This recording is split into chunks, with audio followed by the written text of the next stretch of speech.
Hello मेरे प्यारे दोस्तों, आप सभी का एक बार फिर से स्वागत है लोहागढ़ स्टडी पॉइंट पे। और आज जो अपन करने वाले हैं वो आपका चल रहा है चैप्टर नंबर 3, यानी कि दो जो चैप्टर है आज वो आपका ख़त्म हो जाएगा। कल से अपन नया चैप्टर शुरू करने वाले हैं। ये आपका लास्ट लेक्चर है सेकंड चैप्टर का। ध्यान से पढ़ना है, नोट्स बनाने साथ के साथ में, और नोट्स बनाने के साथ साथ में मैं जो कह रहा हूँ कि रिवीजन पे ध्यान दो, रिवीजन पे ध्यान दो भाई, रिवीजन पे ध्यान दो। तो रिवीजन ज़रूर करो ताकि आपको ये चीज़ें लंबे समय तक याद रह सकें। ठीक है, आज हमारे चैप्टर ख़त्म हो जाएगा और कल से हम फिर एक नए चैप्टर के साथ आएंगे। तो इसलिए आज मैं कोशिश कर रहा हूँ, पहले तो जो अपन पहले कर चुके हैं उसको एक बार रिवीजन कर लेंगे 5 मिनट में। और भाई जो पहली बार इस वीडियो पर आए वो वापस पहले फर्स्ट वीडियो देखें, सेकंड, थर्ड, फोर्थ जितनी भी वीडियो हैं इस चैप्टर की उनको ज़रूर देखें, क्योंकि अगर हम बीच बीच में आएंगे तो भाई हमें समझ में नहीं आएगा। अब कुछ चीज़ें मैं कुछ टर्म यूज़ करूँगा वो आपकी समझ में नहीं आएगा, फिर क्या फ़ायदा है। इसलिए थोड़ा सा टाइम निकाल के पहले उन वीडियो को देख लें, है ना। और हम आज का लेक्चर चालू करते हैं। ठीक है, तो देखो पहले मैं एक बार रिवीजन कर लूँ। देखो अपन जो मोस्ट चीज़ मैंने बताई थी, इंडिकेटर्स यानी कि सूचक बताए थे। नेचुरल थे, सिंथेटिक थे यानी कि जो प्राकृतिक सूचक थे, फिर सिंथेटिक यानी कि कृत्रिम थे, संश्लेषित थे जिनको आदमी बनाता था। हमने फिनोप्थिलीन पढ़ा था, है ना, उसका रिएक्शन देखा था, एसिड के साथ कैसे करता है, बेस के साथ कैसे करता है ना। फिर हमने देखा था मेथिल ऑरेंज देखा था, उसका रिएक्शन देखा था कि एसिड के साथ कैसे रिएक्ट करता है वो, है ना, और बेस के साथ कैसे रिएक्ट करता है। हल्दी देखी थी हमने टर्मरिक कि एसिड के साथ कैसे रिएक्शन करती है ना, उसका पीला कलर कैसा हो जाता है। फिर उसके बाद अपन कर चुके थे एसिड की और बेस की रिएक्शन कर चुके थे। एसिड की मेटल ऑक्साइड से रिएक्शन कर चुके थे। एसिड की मेटल कार्बोनेट्स के साथ यानी कि धातु कार्बोनेटों के साथ, है ना, फिर धातु हाइड्रोजन कार्बोनेटों के साथ। फिर हमने देखा था कि फिर हम देख चुके थे बेस की रिएक्शन, है ना। तो ये सारी रिएक्शन अपन कवर कर चुके थे भाई। अगर आप, मैं फिर से कह रहा हूँ, अगर आप इस वीडियो पे पहली बार आए हैं तो एक बार वापस उस वीडियो पे चले जाएं ताकि आपको वो चीज़ें समझ में आ जाए। भाई आपका काम है पढ़ने का, ठीक है। हम आपको गाइड कर सकते हैं, आपको बता सकते हैं, पढ़ना ना पढ़ना आपकी मर्ज़ी है, ठीक। अगर आपको अच्छे नंबर लाने, आपको पता है 23-24 का नया सेशन है, सिलेबस में थोड़ा सा चेंज आया है ना, और उस सिलेबस के अकॉर्डिंग अगर आप अभी से साथ के साथ कवर करते हुए नहीं चलेंगे तो कहीं ना कहीं आपको थोड़ी सी प्रॉब्लम आने वाली है ना। तो मैं अभी जो आज का जो टॉपिक होगा उसकी बात करने वाला हूँ, ठीक है। देखो हम यहाँ तक तो कर चुके थे, तो आज का जो मेरा टॉपिक रहने वाला है वो रहेगा पीएच। देखो आज पहली बात तो ये है कि ये पीएच मैंने ये लिखा है ना, एक पीएच मैंने ये लिखा है, एक पीएच मैंने ये लिखा है, ठीक है, एक पीएच मैंने ये लिखा है। चलो आप ये बताओ। देखो सबसे पहली बात तो ये है कि आप पीएच जब लिख रहे हों तो आपको पीएच लिखना आना चाहिए कि पीएच को लिखते कैसे हैं, ठीक है। देखो ये जो मैंने ये बताया ना तीनों, जो ऊपर वाला है पीएच को लिखते हैं ऐसे, यानी कि पी को ऐसे करके और ऐसे लिखते हैं, ठीक है। यानी कि ये लिखा मैंने पी और ये लिखा मैंने एच, ठीक है। ये लिखना है हमने पी। देखो ये एक पी का मतलब है पोटेंस कह सकते हैं अपन, या फिर पोसांस कह सकते हैं। एक जर्मन वर्ड है, मैं लिख देता हूँ आपको, इसको अपन पोसांस भी कह सकते हैं, पोटेंस भी कह सकते हैं, है ना। तो इसका जो मीनिंग होता है वो होता है पावर। क्या होता है भाई? पावर। अब पावर मीन्स क्या होती है? पावर मीन्स शक्ति होती है भाई। अच्छा ये पावर है, पर किसकी पावर है? पावर किसकी है? तो पावर होती है ये पावर ऑफ H+ आयंस। यानी कि H प्लस आयन की पावर होती है। एक सेकंड, ब्राइटनेस, ठीक है। यानी कि जो power of H plus ion होती है,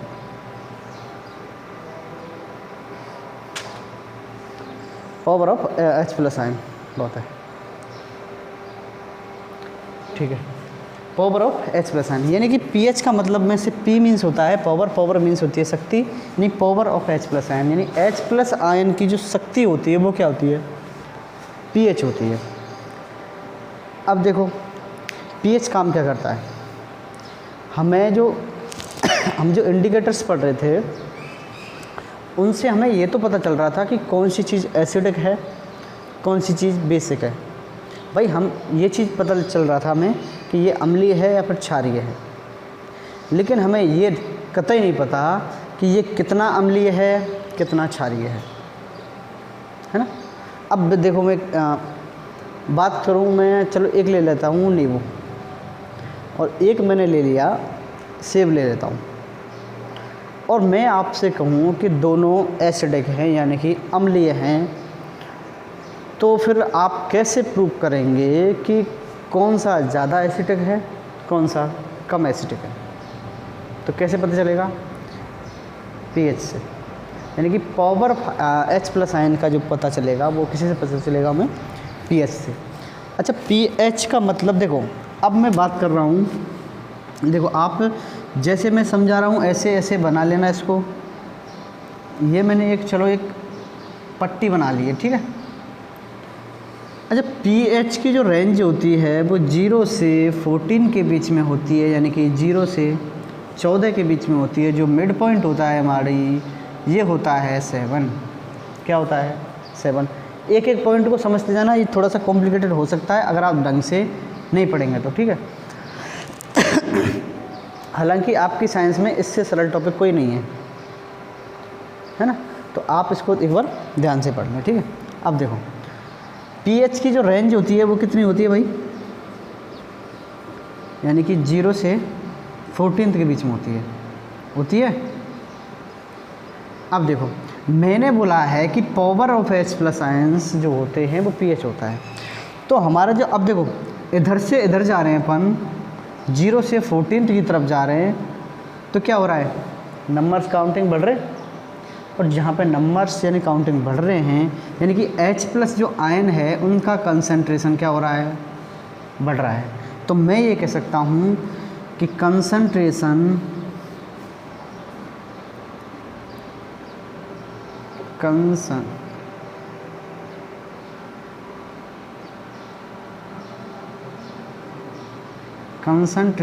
ऑफ H प्लस आयंस इधर जा रही है तो क्या हो रही है? बढ़ रही है। मैं इसको वापस साफ कर रहा हूँ, यानी कि इसको कहते हैं सांद्रता। क्या बोलते हैं? सांद्रता किसकी? H प्लस आयन की। ध्यान दें, H प्लस आयन की सांद्रता, अब जैसे ये जो काउंटिंग बढ़ रही है इसी तरह ये बढ़ती जाती है। वापस आ जाओ टॉपिक पे, और इधर क्या होगा? H प्लस आयन की जो कंसंट्रेशन है वो क्या होती है? कम होती है, यानी कि इधर की साइड में क्या होगी? हमारी सांद्रता कम होती है। किसकी? H प्लस आयन की। देखो लोड नहीं लेना है, जो मैं समझा रहा हूँ उस पर ध्यान देना है, ठीक है। मैं बोल रहा हूँ कि 0 से 14 के बीच में pH स्केल जो होता है उसकी रेंज होती है ना। और ये जो pH स्केल है, 0 से 14 की तरफ जैसे काउंटिंग बढ़ेगा उसी तरह हमारा क्या है? कंसंट्रेशन बढ़ता है, यानी कि सांद्रता बढ़ती है। किसकी? H प्लस आयन की। और H प्लस आयन की जो कंसंट्रेशन है 0 से 14 के बीच जैसे ही बढ़ती है, अब मैं इसको ऐसे ले लूँ, चलो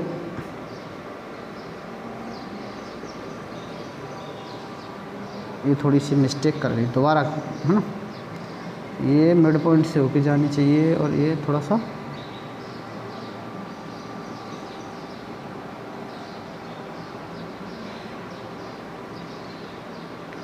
अब देखो ये मैंने कर लिया है ना।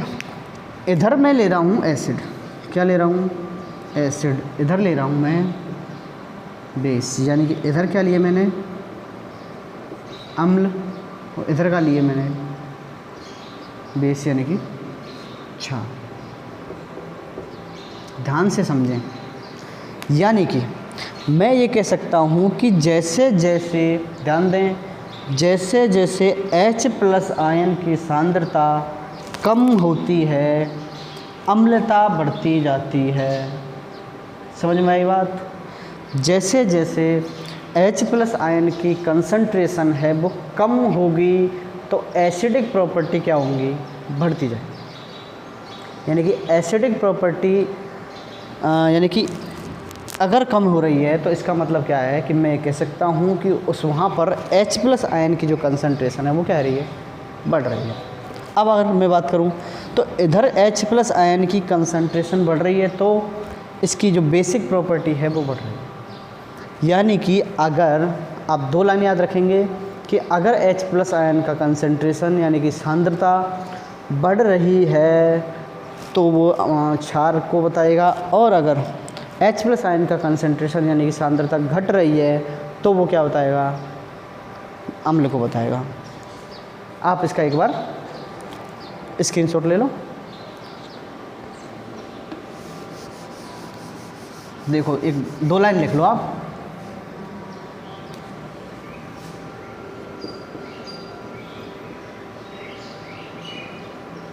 Stronger the acid,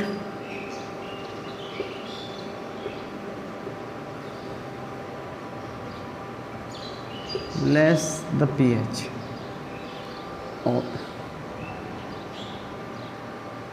और लिखेंगे आप stronger the base,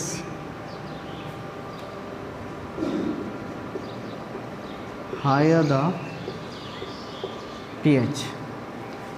आपको अगर ये दोनों लाइन समझ में आ गई तो मैं ये समझूंगा कि आपको एसिड और बेस बिल्कुल क्लियर समझ में आ चुके हैं। यानी कि मैं ये कह रहा हूँ कि स्ट्रोंगर द एसिड यानी कि जितना मजबूत एसिड होगा, जितना मजबूत कह लो आप या प्रबल कह लो, जितना प्रबल अम्ल होगा वहाँ पे क्या होगा, उतना कम pH होने वाला है। याद रह जाएगा भाई। इसका बिल्कुल अपोजिट है कि अगर यानी कि जितना प्रबल क्षार होगा उसका हायर द pH यानी कि उतना अधिक pH होगा।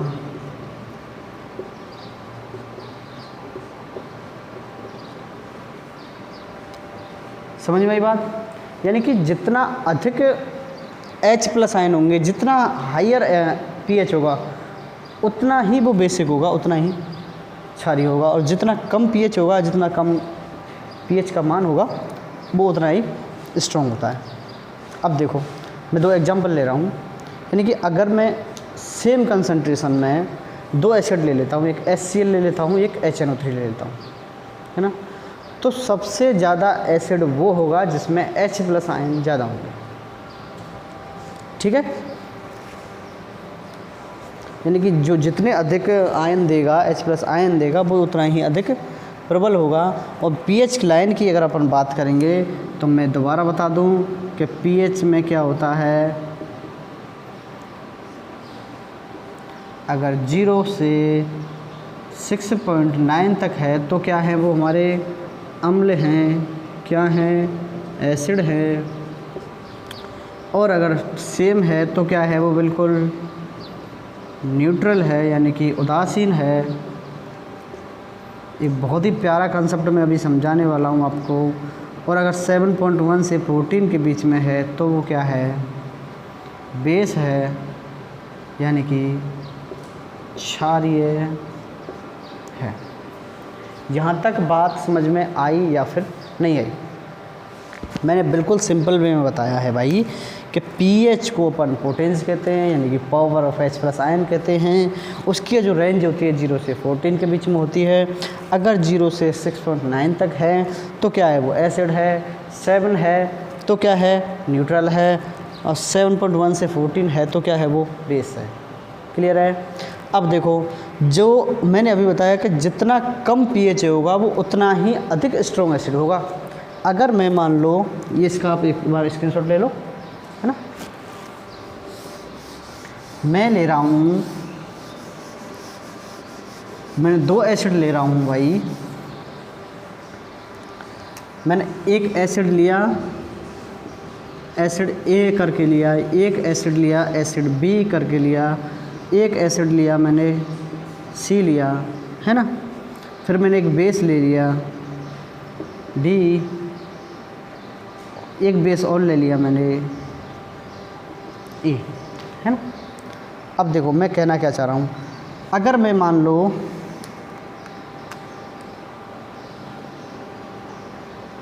अगर इसकी पीएच मैंने मान ली 6.2 है, इसकी पीएच है 2.4, इसकी है 5.4, इसकी है 10.4, इसकी है 13.9। अब देखो मैंने क्या बताया आपको कि जितने H+ बढ़ेंगे उसका मतलब है, यानी कि pH का वैल्यू अगर बढ़ेगा तो क्या है वो क्षारीय की तरफ जा रहा है, और pH की वैल्यू 7 से कम और ज़्यादा है ये, ठीक है। pH की वैल्यू अगर कम होगी तो वो क्या है, अम्लीय है। अब देखो सबसे पहले तो आपको पता होना चाहिए 7 से कम क्या होते हैं, हमारे एसिड होते हैं। तो ये एसिड है, ये एसिड है, ये एसिड है, ये तो मैंने बता ही चुका हूँ, ये दोनों बेस है, मैंने लिख भी दिया है। लेकिन जो मैं पूछना चाह रहा हूँ, जो मैं कहना चाह रहा हूँ कि इनमें से सबसे स्ट्रॉन्ग एसिड कौन सा है, सबसे स्ट्रॉन्ग बेस कौन सा है, तो वो आप बताने वाले हैं। अगर ये आपको कंसेप्ट समझ में आ जाएगा ना, देखो तो मैं बात कर रहा हूँ किसकी, स्ट्रॉन्ग एसिड की, स्ट्रॉन्ग एसिड यानी कि प्रबल अम्ल की बात करने वाला हूँ, है ना। अब देखो मैंने बताया कि जिसका पीएच जितना कम होगा वो उतना स्ट्रॉन्ग होगा, कई बार बता चुका हूँ। तो यहाँ सबसे कम पीएच किसका है, बी का, तो सबसे स्ट्रॉन्ग कौन सा होगा, बी होगा। उससे कम कौन होगा, उससे कम होने वाला है भाई सी होगा, क्योंकि इससे थोड़ा ज़्यादा है। और सबसे ज़्यादा पीएच है 6.2 यानी कि ए का। तो सबसे स्ट्रॉन्ग कौन सा हुआ, जिसके पास सबसे कम पीएच है वो सबसे स्ट्रॉन्ग है। अगर मैं बात करूं बेस की, तो स्ट्रॉन्ग बेस की मैं बात करने वाला हूं, तो स्ट्रॉन्ग बेस की मैं बात करूंगा यानी कि प्रबल क्षार की बात करूंगा। तो प्रबल क्षार क्या होंगे हमारे, जो जिनका अधिक पीएच होगा, मैं क्या कह रहा हूँ, जिनका पीएच अधिक होगा यानी कि हायर पीएच का होगा, उसका बेस ज़्यादा होगा, यानी कि वो अधिक क्षारीय होगा। तो यहाँ पे सबसे अधिक किसका है, इसका है या इसका है। तो जो स्ट्रॉन्ग बेस होगा वो ई होगा, और इससे जो कम स्ट्रॉन्ग बेस होगा वो कौन सा होगा, डी होने वाला है। ये आपके लिए बहुत बेहतरीन कंसेप्ट था याद रखने के लिए, ठीक है। अब बता देता हूँ मैं थोड़ा सा स्ट्रॉन्ग बेस और वीक बेस, चलो ये बताते हूँ, है ना। अब देखो यहाँ तक आपको समझ में आ गई भाई, यहाँ तक कोई प्रॉब्लम है, किसी को कोई प्रॉब्लम हो तो वो कमेंट बॉक्स में कमेंट डाल दिया करें कि सर ये चीज़ हमें समझ में आई है या फिर नहीं आई है, ठीक है। अगले टॉपिक पे चलें। देखो मैं बात करने वाला हूँ अब स्ट्रॉन्ग बेस। देखो मैं बात करूँगा टाइप्स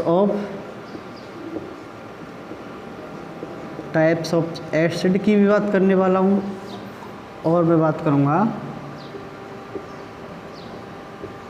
टाइप्स ऑफ बेस। मैं किस किस की बात करने वाला हूँ बताओ, यानी कि अम्ल के प्रकार,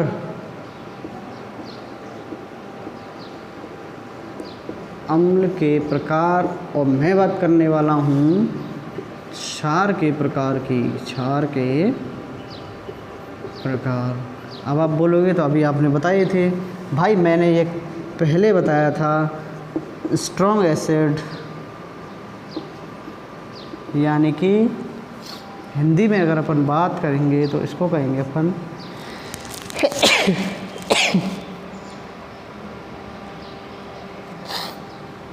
हाँ, तो हम बात करेंगे स्ट्रॉन्ग एसिड यानी कि प्रबल अम्ल की। सेकंड है हमारा वीक एसिड यानी कि कमज़ोर यानी कि दुर्बल अम्ल। सेम वही है, यहाँ पे एक होगा हमारा स्ट्रॉन्ग बेस और एक होगा हमारा वीक बेस। देखो ये है हमारे एसिड के टाइप और बेस के टाइप। अब हमें ये कैसे पता चलेगा कि ये एसिड है, स्ट्रॉन्ग है या फिर वीक है? देखो मैंने दो एसिड लिए थे, एक एसिड लिया था उसकी 2.4 ली थी, एक एसिड मैंने लिया था चलो 6.4। मैंने दो एसिडिक मैटर लिए हैं, तो मैं ये कह रहा हूँ कि जिसका पीएच जितना कम होगा, तो यहाँ सबसे कम पीएच किसका है? ए का है भाई। तो स्ट्रॉन्ग एसिड कौन सा होगा? ए होगा। बेस की बात करूँ, अगर मैं एक बेस ले रहा हूँ, इसका मैंने 10.4 लिया है, फिर इसका मैंने लिया है 13.9, ठीक है। अगर मैंने ये दो बेसिक मैटर लिए हैं और मैंने कहा था कि बेसिक का मतलब है कि जितने पीएच की वैल्यू होगी, हायर पीएच की वैल्यू क्या होती है? हमारी स्ट्रॉन्ग बेस, और जो कम होता जाएगा तो वो वीक बेस। तो यहाँ स्ट्रॉन्ग बेस कौन सा है? बी है, और वीक बेस कौन सा है? ए है। समझ में आ जाएगा भाई? ठीक है। तो ये था हमारा पीएच का कंसेप्ट, एसिड का पीएच कितने से कितने होता है, एसिड क्या है, बेस क्या है, कमज़ोर एसिड क्या है, यानी कि दुर्बल एसिड क्या है, प्रबल क्या है ना। तो ये क्या थे? हमारे एसिड थे, ठीक है। अब अपन नेक्स्ट बात करेंगे। हाँ अच्छा, मैं बात कर रहा था H+ आयन की, यानी कि H+ आयन की सांद्रता अगर कम होगी तो एसिड की तरफ जा रहा है, बढ़ेगी तो बेस की तरफ जा रहा है। नॉर्मल बात है। अगर आपको समझ में नहीं आई है, वापस करके एक बार देख लेना इसको, हैं। देखो अब हमारे जो पीएच के कुछ तुम्हारे लिए एग्जाम्पल दे रखे हैं आपकी बुक में। चलो देखो, बात करने वाले हैं पीएच इन एवरीडे लाइफ, यानी कि हमारे दैनिक जीवन में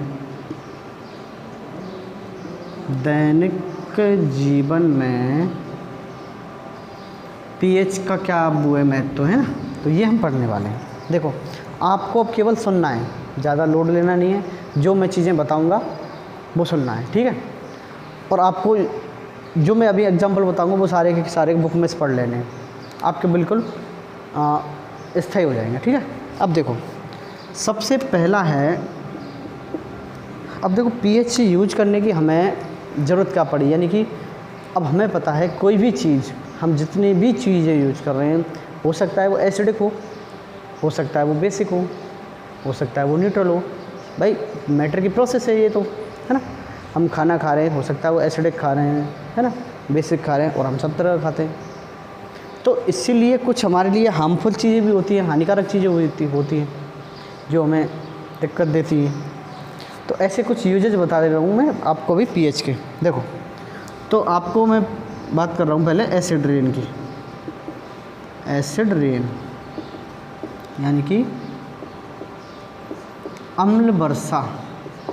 देखो आपको इसके नाम से पता चलना चाहिए कि एसिड की क्या हो रही है, बारिश हो रही है, एसिड की रेन हो रही है, उसको क्या कहेंगे अपन? एसिड रेन कहते हैं। अच्छा अब एसिड की रेन कैसे होती है? मैंने तो शुरू में ये बताया था कि अगर एसिड आपके स्किन पर आ गया तो वही दिक्कत देता है, जला देता है, बताया था ना।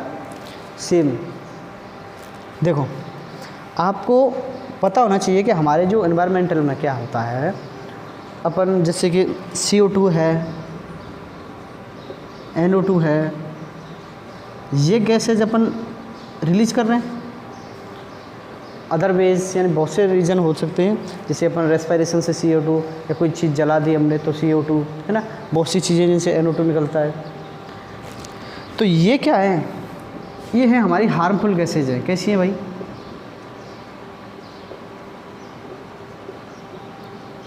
यानी कि ये जो गैस है कैसी हैं भाई, हमारी हानिकारक गैसें हैं। और ये जो हानिकारक गैसें हैं अगर मान लो इनको हम H2O के साथ मिला दें, अच्छा मिला क्यों दें भाई, बारिश हो रही है, हमारे एनवायरनमेंट में H2O भी है, ये सारी गैस CO2 भी हैं, NO2 भी हैं। तो होता क्या है कि ये जब गैसें हमारे एनवायरनमेंट में होती हैं, वातावरण में होती हैं, तो ये H2O से रिएक्शन करती हैं। भाई बारिश में क्या आएगा, H2O ही तो आएगा, पानी तो आएगा बारिश में। तो इससे ये रिएक्ट करके क्या बनाते हैं देखो, तो जब ये H2O से रिएक्शन करते हैं तो ये बनाते हैं, एक तो H2SO4 बना लेते हैं, एक बना लेते हैं HNO3। अगर आपको इनका नाम पता हो तो मैं कई बार लिखा चुका हूँ, H2SO4 होता है आपका सल्फ्यूरिक एसिड होता है, HNO3 होता है आपका नाइट्रिक एसिड होता है, यानी कि सल्फ्यूरिक अम्ल और नाइट्रिक अम्ल। और ये दोनों क्या है, हमारे एसिड है, यानी कि अम्ल है। अब सीधी सीधी बात है कि पानी के साथ में ये गैस आती हैं और रिएक्ट करती हैं और कौन सा एसिड बनाती हैं, H2SO4 और HNO3। अब देखो कभी जब ये क्या होता है, H2SO4 और HNO3 इनका pH हो जाता है लेस देन 5.6 या 5.5। कितना हो जाता है, 5.6 लगा लो या फिर 5.5। अब आपको पता है कि ये जो है ये pH किसका होता है, 5.6 हो 5.5 हो, ये किसका pH है, एसिड का है। तो कभी कभी क्या होता है, H2SO4 हो चाहे HNO3 हो, इनके पानी के साथ आने के कारण उस पानी का जो pH है वो कितना हो जाता है, इतना हो जाता है। और इसी वजह से इसको कहते हैं अपन एसिड रेन, यानी कि बारिश के साथ क्या बरस रहा है, एक तरह से एसिड आ रहा है, तो इसी को अपन एसिड रेन कहते हैं। अच्छा ये दिक्कत कहाँ देता है, देखो आपने कभी महसूस नहीं किया होगा, वैसे कभी जभी की बात है, नॉर्मली हमेशा नहीं होता है। जब अपन बारिश के पानी में नहाते हैं ना, तो जब एसिडिक पानी अधिक होता है तब क्या होता है कि हमारे शरीर में थोड़ी सी इरिटेशन और जलन होती है। और इस इरिटेशन का ये है कि हमारे स्किन में थोड़ी सी जलन होने लग जाती है, तो इसीलिए ये हमारे लिए हार्मफुल होती है। दूसरी बात, जैसे कि मार्बल होती है ना हमारी, अच्छा मार्बल का मैंने एक सूत्र बताया था, CaCO3 कैल्शियम कार्बोनेट बताया था। अब ये इससे रिएक्ट करके क्या करता है, ये इससे रिएक्ट करता है और उसको क्या पहुंचाता है, हानि पहुंचाता है। तो ये थी हमारी एसिड रेन। आप इसका एक बार स्क्रीनशॉट ले लें, ठीक है। अब अपन नेक्स्ट बात करेंगे, कोई नेक्स्ट है हमारा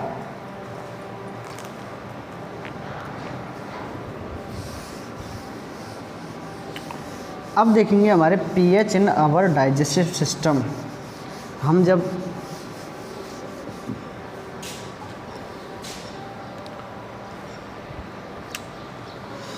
सेकंड है आपका pH इन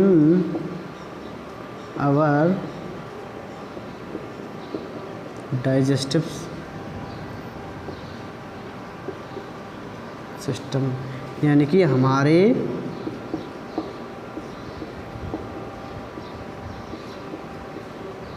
पाचन तंत्र का pH की बात करेंगे।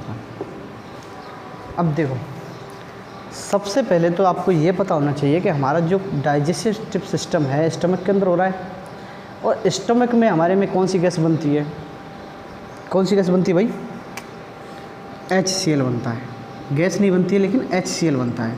इसको क्या कहते हैं अपन, हाइड्रोक्लोरिक एसिड। यानी कि जब हमारे डाइजेस्टिव सिस्टम के दौरान क्या बनता है, HCl बनता है।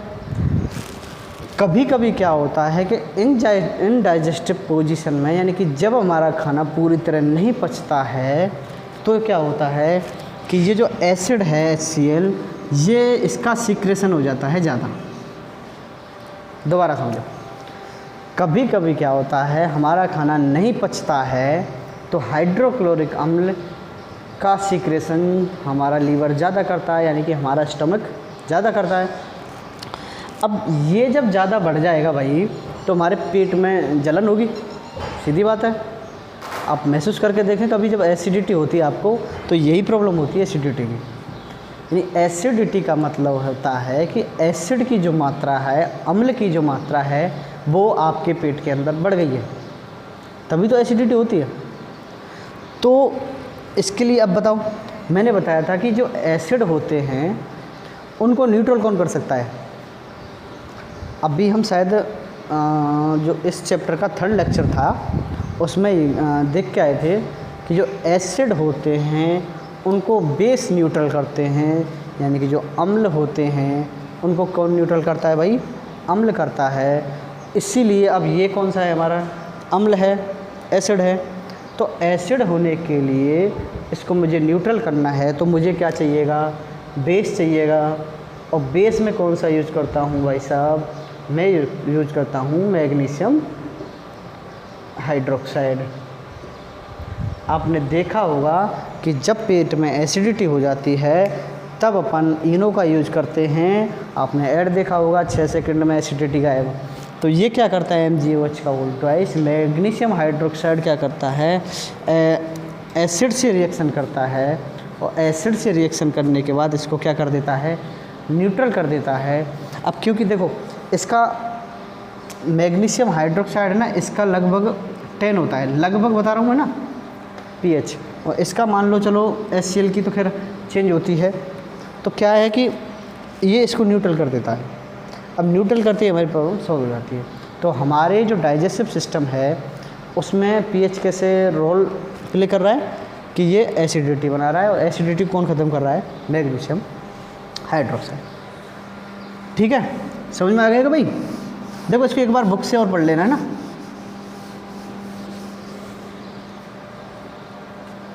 हाँ, आपका बहुत इम्पोर्टेंट है, pH change as the cause of tooth.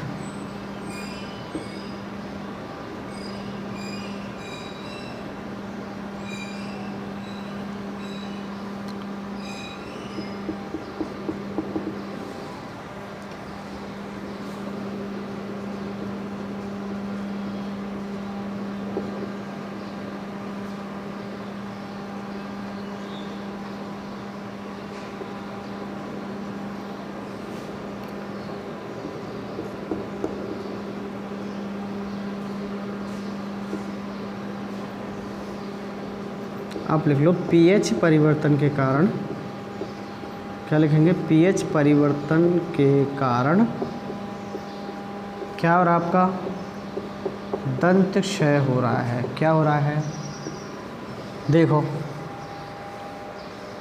होता क्या है, हमारे मुंह में बहुत सारे बैक्टीरिया होते हैं, हमेशा होते हैं, है ना।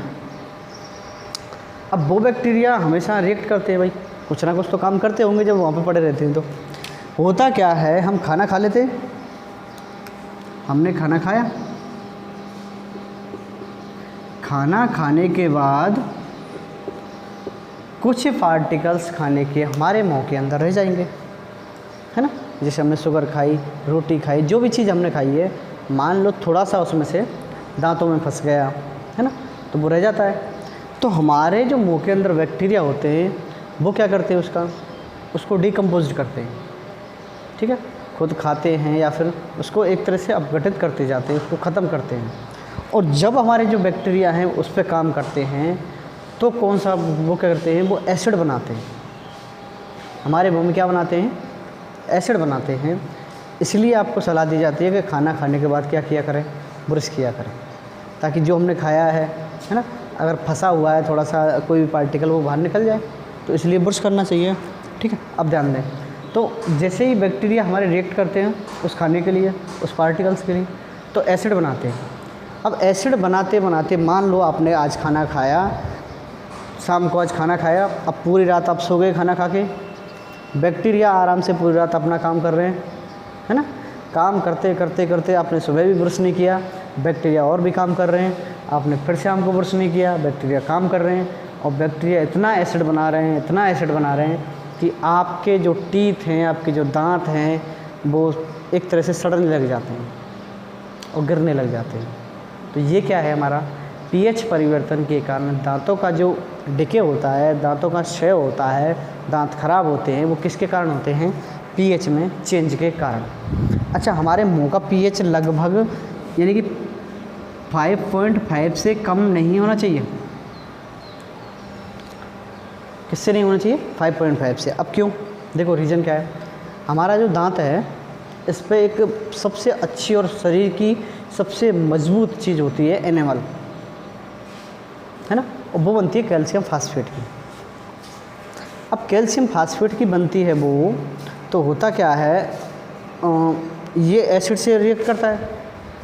अगर वो माहौल जो हमारे मुंह का एसिडिक हो गया, ज़्यादा एसिडिक हो गया, तो वो क्या होता है, धीरे धीरे उसका डिके होता है, धीरे धीरे उसमें कमी आती है, गिरावट आती है, दांत सड़ने लग जाते हैं। तो किसके रीज़न से? पीएच कम के कारण। इसलिए हमारे दांतों को अगर आपको सही रखना है तो पीएच को कम नहीं करना है। और पीएच चेंज हो गया आपका, कम हो गया पीएच, तो इसका मतलब ये है कि पीएच चेंज हो रहा है तो आपके दांत खराब होने वाले। ठीक है, अगले टॉपिक पे चलें। चलो नेक्स्ट टॉपिक देखें अपन। अब देखो कुछ एनिमल्स हैं या फिर कुछ प्लांट्स हैं। देखो आपको 2 प्लांट्स दिए होंगे, उनसे क्या होता है पीएच में। देखो एक नेटल प्लांट होता है, क्या होता है? Nettle plant. यानी कि ये प्लांट ऐसा होता है कि इसमें थोड़े कांटे कांटे होते हैं, है ना, नेटल प्लांट में। तो ये जो नेटल प्लांट है, जैसे हमारी बॉडी से टच कर गया, है ना, क्या कर गया, ये बॉडी से टच कर गया, यानी हमारे शरीर में ये एक कांटा लग गया, तो इसमें क्या होता है, एसिड होता है, मेथेनिक एसिड होता है। तो इस एसिड के कारण हमारे शरीर में क्या होती है, इरिटेशन होती है, जलन होती है ना। अब इसी के पास में, नेटल प्लांट के पास में एक डॉग टी होता है, डॉग प्लांट, है ना। अब ध्यान रखें, जहाँ पे भी नेटल प्लांट होता है उसके पास में होता है डॉग प्लांट। यानी अगर आपके शरीर में नेटल प्लांट का कोई कांटा चुभा है तो आप उसके पास में डॉग प्लांट की पत्तियाँ लो और उससे रगड़ लो, क्योंकि ये कैसा होता है, डॉग प्लांट की पत्तियाँ होती हैं बेसिक, कैसी होती हैं भाई, क्षारीय। और नेटल प्लांट का जो कांटा होता है नेटल का, वो होता है एसिडिक, यानी कि अम्लीय। अच्छा, अम्लीय भी कौन सा अम्ल होता है इसमें? मेथेनोइक अम्ल।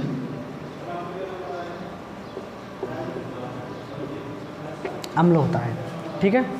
अच्छा, एक और एग्जांपल आप 5th नंबर पे लिख लो इसका, लिखे। देखो 5th नंबर पे है हनी भी। देखिए आपने भाई, कभी आपको हनी भी खाई है, यानी कि मधुमक्खी?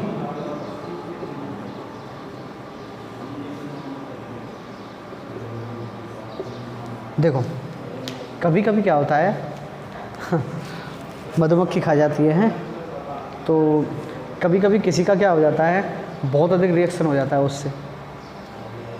एक तरह से मतलब वो कहते हैं ना, बॉडी पे कुछ ऐसे निशान बन जाते हैं, चकते चकते बन जाते हैं उससे, जिसे अपन नॉर्मल भाषा में बोलते हैं उसको पिती हो जाती है। तो ऐसी हो जाती है किससे? मधुमक्खी जब खा जाती है। अब देखो मधुमक्खी का जो डंक होता है, मधुमक्खी का जो डंक होता है उसमें होता है फॉर्मिक अम्ल। कौन सा अम्ल होता है भाई? Formic acid. इसी को मेथेनोइक एसिड कहते हैं।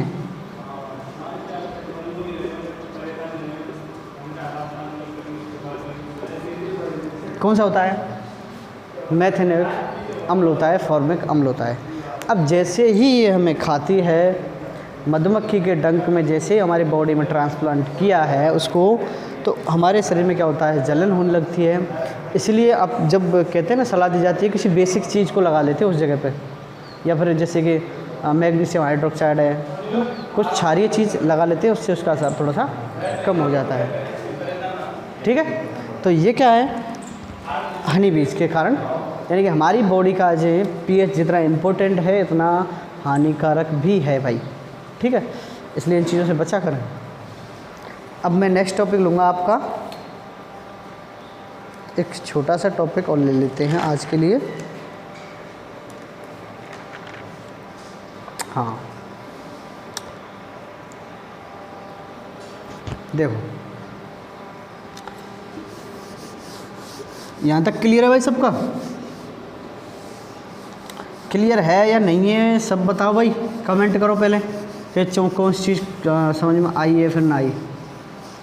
देखो एक छोटी सी चीज़ है, मैंने आपको पिछले कई दिन से बता रहा हूँ कि जब एसिड और बेस रिएक्शन करते हैं, एसिड और बेस रिएक्शन करते हैं तो क्या बनाते हैं? साल्ट बनाते हैं और वाटर बनाते हैं। कितनी बार बता दिया मैंने ये? यानी कि जब अम्ल और क्षार रिएक्शन करते हैं तो क्या बनाते हैं? लवण बनाते हैं। और क्या बनाते हैं भाई? पानी बनाते हैं। ये मैंने कम से कम ना तो आपको 50 बार बता दिया है, ठीक है। लेकिन अब इसमें एक ट्विस्ट आ रहा है। हमने एक एसिड लिया, एक बेस लिया, क्या बना दिया? एक साल्ट बना दिया, एक वाटर बना दिया, ठीक है, कोई बात नहीं।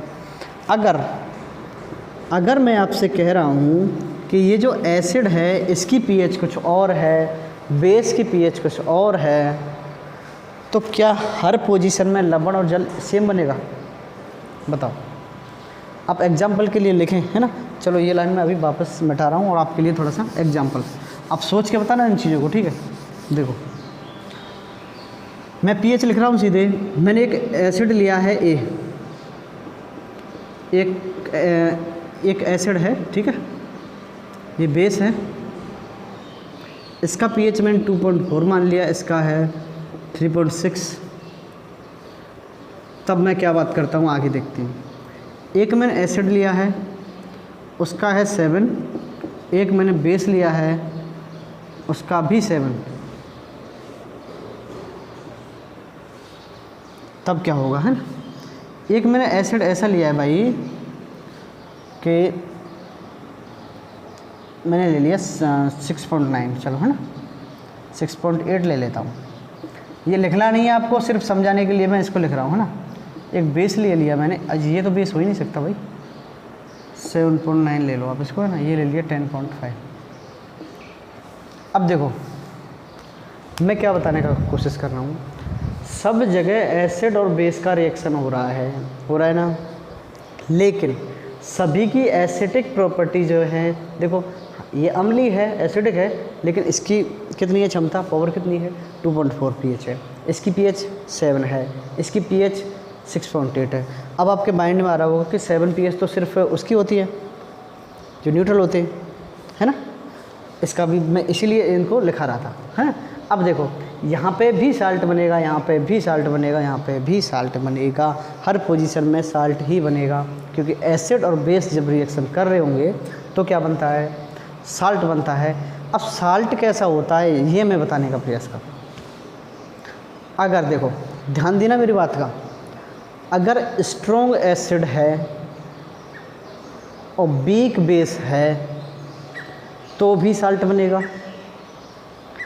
अगर स्ट्रॉन्ग बेस है, वीक एसिड है तो भी साल्ट बनेगा। बट जो स्ट्रॉन्ग होगा उसी का साल्ट बनता है। ये छोटी सी बात आपको लिखनी है जो मैं अभी लिखाने वाला हूँ, ठीक है।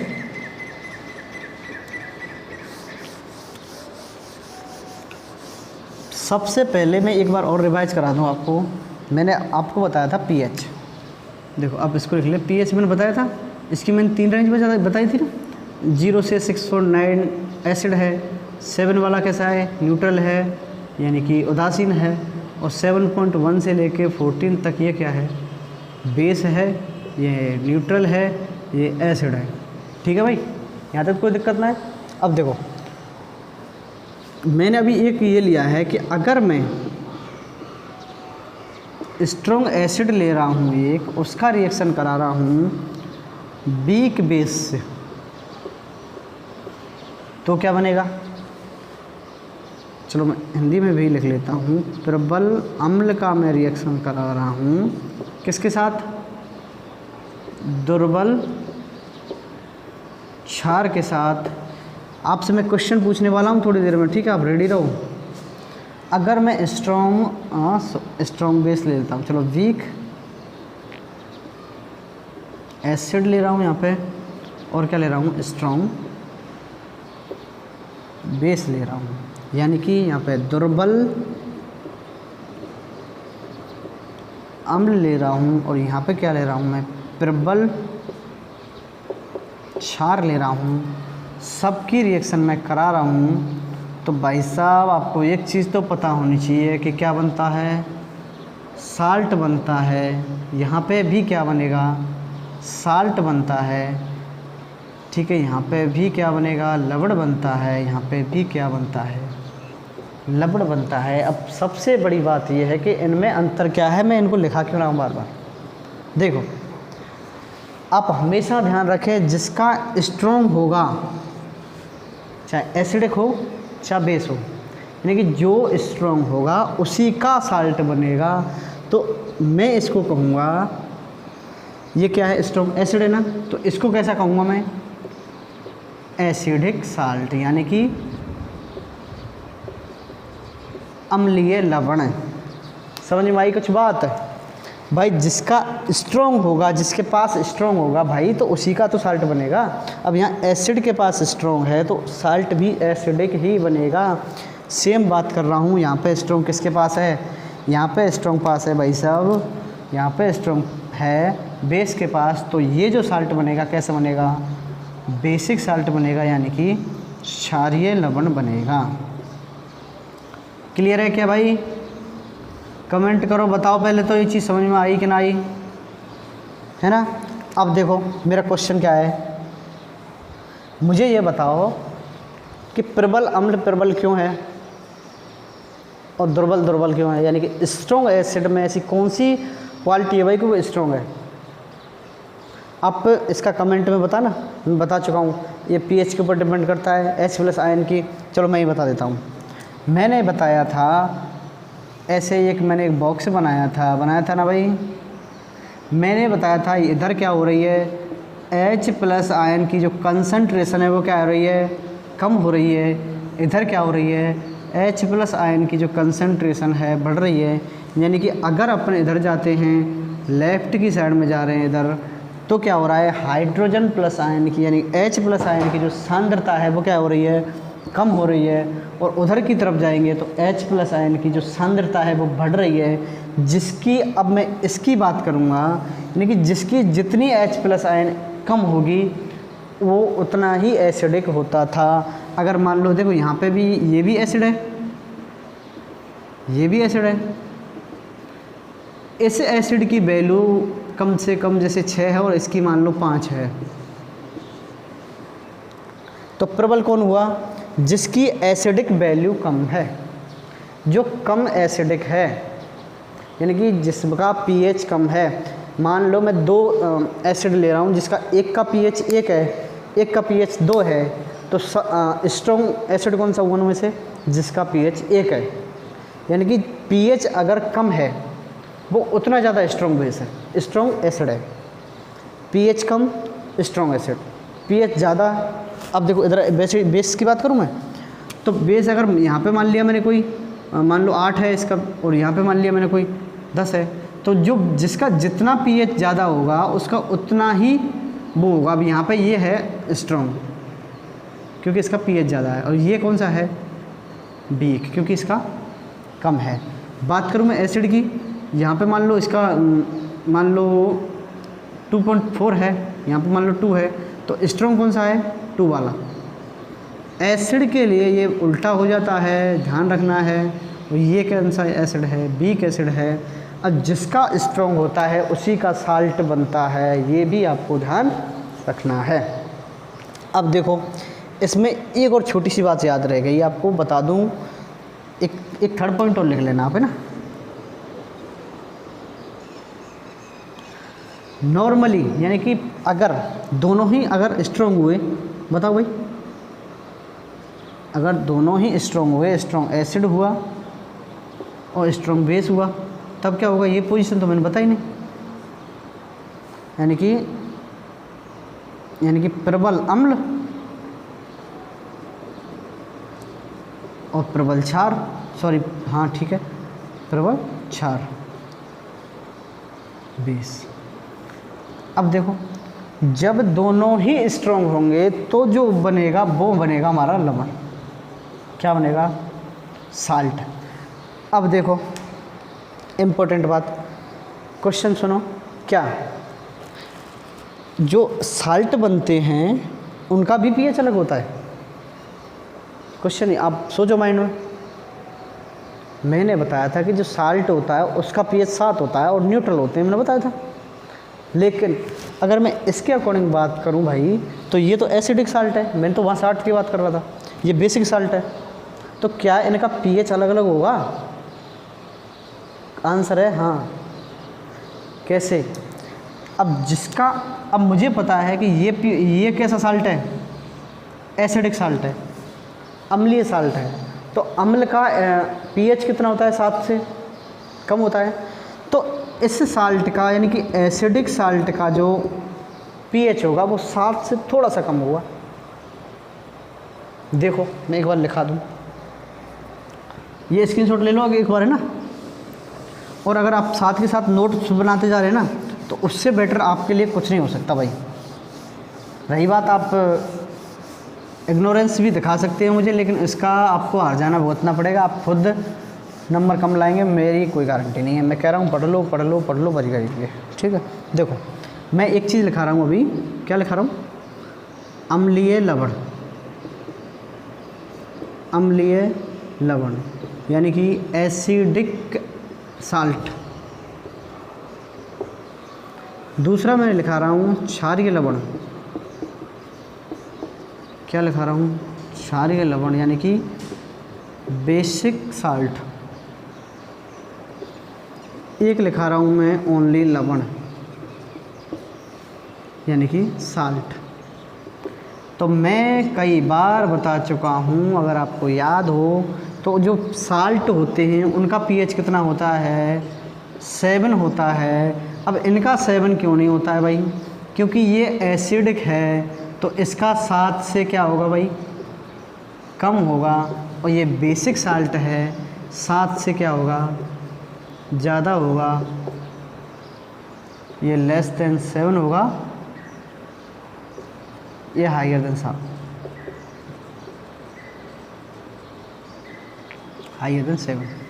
अच्छा, अब ये बात ये और आई कि 7 से कितना ज़्यादा होगा, 7 से कितना कम होगा। अब ऐसा तो नहीं 7 से कम तो 4 भी है, क्या 4 होगा? नहीं, 7 के आसपास होगा। ठीक है, तभी तो वो, अगर इतना कम हो गया फिर तो वो एसिड हो गया। तो 7 के आसपास होगा, लेकिन 7 से थोड़ा सा कम होगा एसिडिक साल्ट, थोड़ा सा ज़्यादा होगा बेसिक साल्ट। ठीक है, और जो नॉर्मल साल्ट होते हैं, जो न्यूट्रल साल्ट होते हैं, उनकी पीएच होती है 7। यहाँ तक किसी को कोई प्रॉब्लम है क्या?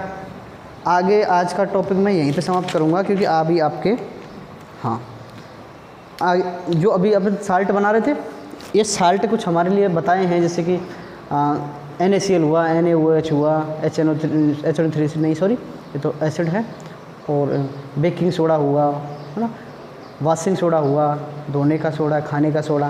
तो ये सारी चीज़ें अपन अगले लेक्चर में पढ़ने वाले हैं। और अगला लेक्चर आपको किसी भी कीमत पे मिस नहीं करना है। ये क्वेश्चन आपका पक्का हो जाएगा उसमें से, क्योंकि एक रिएक्शन होती है, अगर आपने वो नहीं देखी तो मैं ये कह रहा हूँ आपको पक्का नंबर कट जाएंगे, उसमें से आता ही है हमेशा। इसलिए जो नेक्स्ट जो वीडियो रहने वाली है उसको आप पक्का देखें, ठीक है। और वो हमारे चैप्टर का लास्ट टॉपिक रहने वाला है, यानी कि कल का जो लेक्चर होगा उसमें हमारा चैप्टर कंप्लीट, यानी कि लगभग 6 लेक्चर में हमारा चैप्टर कंप्लीट हो जाएगा। और मुझे उम्मीद है कि आप बहुत अच्छी तरह से मेरे साथ पढ़ाई कर रहे होंगे, और अगर आप इसी तरह चलते रहेंगे तो आपको डेफिनेटली मैं कह रहा हूँ आपका 1 नंबर नहीं कटेगा, ना मैथ से ना साइंस से। आप हमारे ऊपर विश्वास करो, हम आपके ऊपर विश्वास कर रहे हैं कि आप पढ़ रहे हो। अगर आप नहीं पढ़ रहे हैं तो भाई आपकी इसमें गलती है, ठीक है। फाइनली मैं एक बार फिर से आपसे एक चीज़ जो मैं हमेशा कहता हूँ कि अगर आपको वीडियो पसंद आई हो तो लाइक का बटन ज़रूर दबाएं, और उसमें कमेंट करें कि सर ये चीज़ अच्छी थी, ये चीज़ बुरी थी, भाई कमियां तो सबके अंदर होती हैं, अगर आपको चीज़ें समझ में नहीं आ रही हैं तो कमेंट करके बताओ, बशर्ते आपको चीज़ें समझ में आनी चाहिए। एक बार नहीं 2 बार देखो वीडियो, समझ में आ जाएंगी।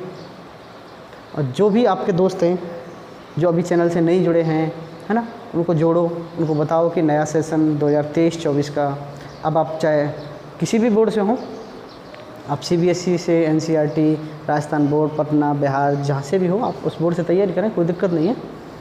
और लगातार तैयारी करें, मैं हमेशा कहता हूँ लगातार तैयारी करें, ठीक है। और अभी जाते जाते सबको क्या करना है, चैनल को शेयर करना है सभी के साथ। आपके जितने भी व्हाट्सएप में ग्रुप होंगे, आपके दोस्त होंगे, जानकार, सबको शेयर करो, उनको बताओ, ठीक है। मैं नेक्स्ट वीडियो में आपको मिलता हूँ, तब देखूँगा आपने कितना शेयर किया है नहीं किया है। इस वीडियो के नीचे आ जाता है वो, और अच्छे अच्छे कमेंट करें। और ठीक है, तो मिलते हैं नेक्स्ट वीडियो में, तब तक आप इसका रिवीजन करके आना नेक्स्ट क्लास के अंदर, ठीक है। धन्यवाद।